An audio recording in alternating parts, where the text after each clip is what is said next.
Morning, guys, or good afternoon, guys, I should say. All right, well, I finally did it. I sold some Yieldmax high yield ETFs yesterday, right at the close of the day. We're going to go on a little shopping list, and I've been making a shopping list, and we're going to go on a shopping spree, I should say. Welcome back to the channel. My name's Max. My station's name is The Covered Caller, and I specialize in these high yield ETFs, and basically, and more so than that, the option strategies that power these things. You can also find me on X at Max Convexity Man. All right, so I wanted to catch you up on how I'm currently using the Yieldmax and other high yield ETFs. Okay, so first of all, let's start from the top. First of all, I sold GDXY. I sold my entire position in GDXY.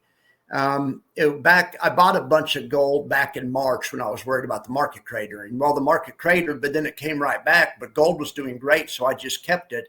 Even though it was originally a hedge, it turned into like a growth asset. Well, it had grown out of control, and I sold all of it.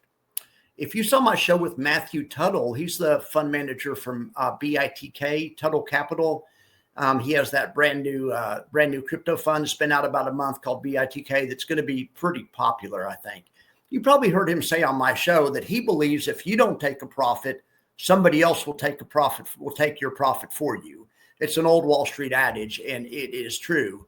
And you have to pay yourself. Now, these ETFs, yeah, they make a lot of yield, and a lot of people use them just for yielding instruments, but they don't only make yield. They also make NAV return. And especially this one, GDXY had done great on NAV. So to get that type of return, you have to occasionally take some off the table.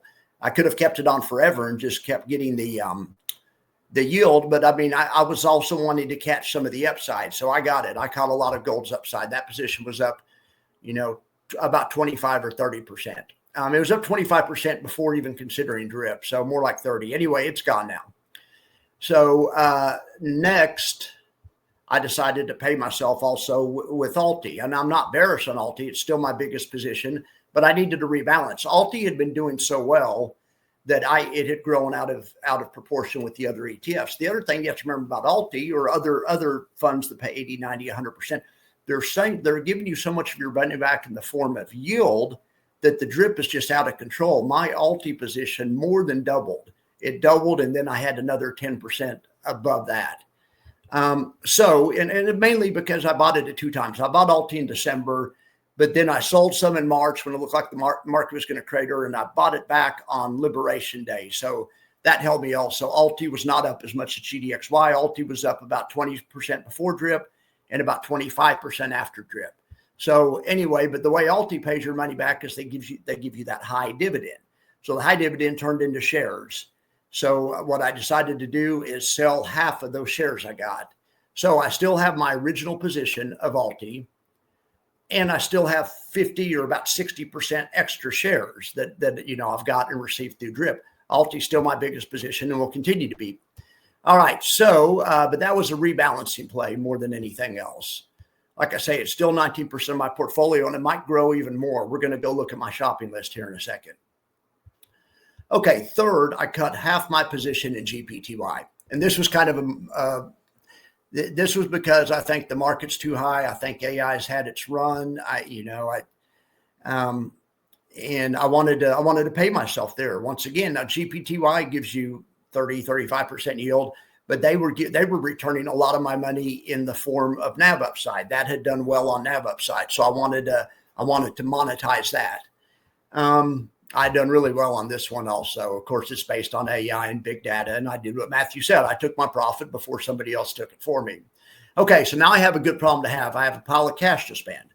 So let's talk about my shopping list. I made a handy-dandy infographic, and with a place to take notes and stuff, and let's go over those notes. So this is going to kind of serve as my shopping list. We'll check it out right now. And I was working with AI and building this better, and that's why AI is up in the other corner. I apologize for that, but it's good enough for now. So right now, 31% of my account is in cash, really 32%. ULTY's down to 19. All right, so and I made notes over here. So the cash, I don't want cash. Cash is a sucker's bet. Redeploy soon. I'm going to wait and see what happens with interest rates and maybe wait for the government to reopen, or maybe not, but we're going to redeploy the cash as soon as possible. That's what I'm talking to you guys about today.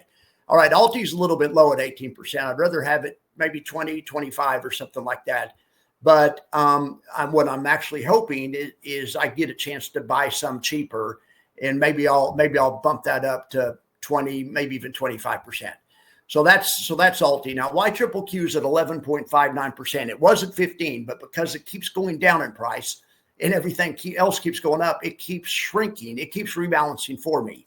I really want this around 10%. I could keep, if the market keeps going up, it'll be around 10% at some point in time. Or also, I might also sell it. I really think that's a little bit high. What I really am thinking about doing, I really am salty curious. I might also sell half of this, get 5% salty, 5% YQQQ. With the market at all-time highs, it's not bad. I don't think that'd be the worst thing ever. But anyway, we're going to keep the hedge on it, at 10%. So so I'm either going to sell some or let it continue to shrink, and then maybe divest into some salty. There's other ones too. It depends on what Powell says and how the market reacts. I could also, there's other ones, but that's my thinking on that one right now at this point in time. Now BLOX is only 11%. This baby needs to be more. I'm thinking 15 to 20, but I just put 15 in there to hold the place. So that's part of the cash is going to add to the BLOX for sure. GPTY, I sold half my position in GPTY just because the market's high. And so, but what I really want to do is I really want some BIGY. BIGY has the same basic stocks that GPTY does. I sold down to 6%. I'd like this more up like towards 12 to 15. So I'm going to add BIGY here, but I'm thinking about BIGY and GPTY as kind of my blue chip allocation. Speaking of blue chip allocation, we need to buy some WPAY. I have a starter position in here at 5%, but it's going to go to 15 or 20% as well. Now, YSPY, I think I might have to cut that because I think QLDY is a better alternative.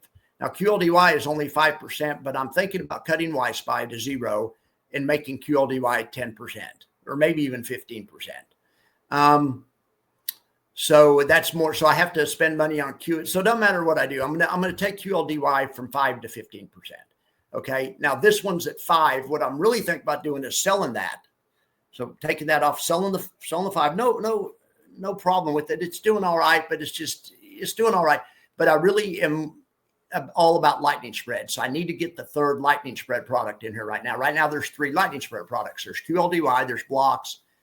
BLOX is a partial lightning spread product. And then there's, well, it isn't really lightning spread, but I really am a big believer. I need some crypto exposure. I had Bitcoin in here before through LFGY and indirectly through some of these other ones. But I think I'm going to replace the YSPY position with a BITK position and make the BITK position about 10%. So YSPY's gone. We'll get BITK. Hopefully I'll get lower prices if, we'll see. I don't know. We shall see. It's not the worst time to buy it right now. Bitcoin is way off its high. So anyway, but I'm going to wait to see how the announcement goes this afternoon, see how the market reacts, maybe wait through the end of the week, but we're going to get this redeployed as soon as possible. Now QLDY is going to go from 5 to 15. I already mentioned that. I just put 1 on here to hold the place. This is 0.94%, but I wanted my total to add up right. And I'm at the total's at 98%, but I have fractional shares of all these other ones. So I think I'm about at 100. So to recap, ULTY's going to go from 18 to 20.